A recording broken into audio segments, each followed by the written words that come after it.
discipline rather than any medical condition. But medical science now has the evidence that was missing. Kelly Sloan reports.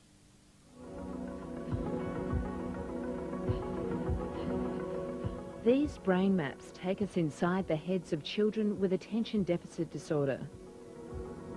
This is in fact the first time that this has ever been observed, these transient changes in brain speed.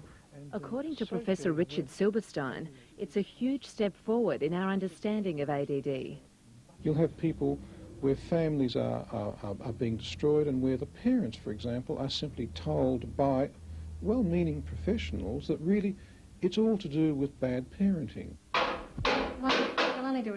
7-year-old Jonathan Stangy is driving his parents crazy. How long is his attention span? Oh, something like up to 2 minutes. That's all? That's all.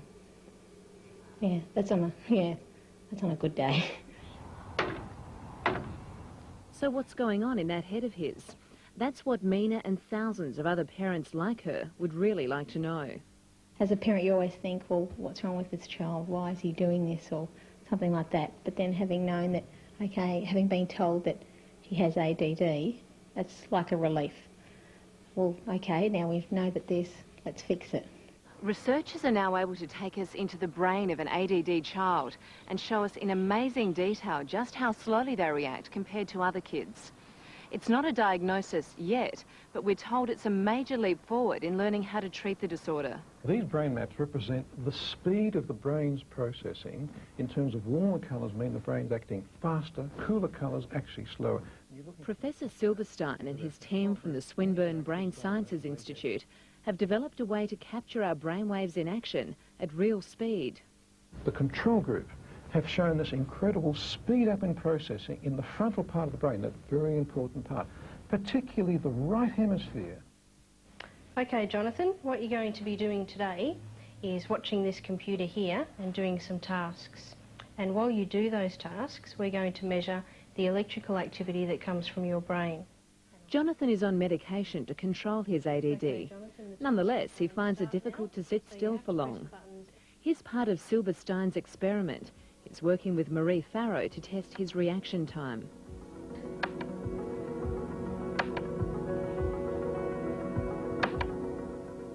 He's being compared to kids like Josh who don't have ADD.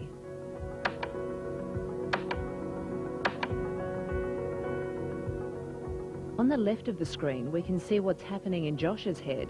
On the right, the activity or lack of it in Jonathan's.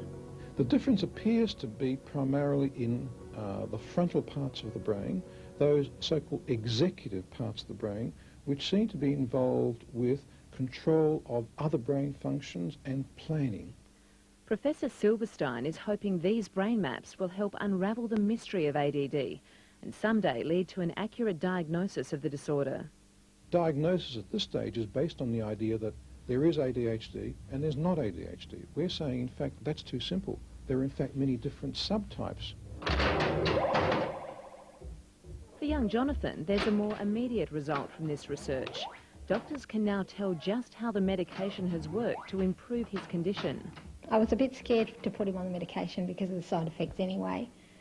So at least I know that it's working. The graphs have showed me that, have given me some indication that it's actually working.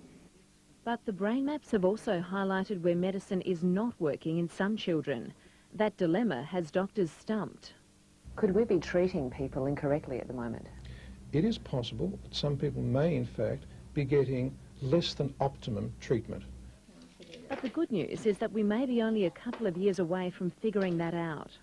I hope that it will be very helpful. I hope that it will help people to understand that kids with ADHD do have a biological problem. And I hope that, for the medical and science area, we can find out more about what's happening in the brain. It is also very gratifying to be able to actually participate in something which is going to be of help to people directly rather than in the never, never future. Kelly Sloan with that report. And next up, the ad that was meant to be funny but has fallen foul of complaints about poor taste. What was that, advertising the ice cream? Oh, time to go back to the drawing board. This programme proudly brought to you by the all-new Nissan Patrol. Just wait till you drive it.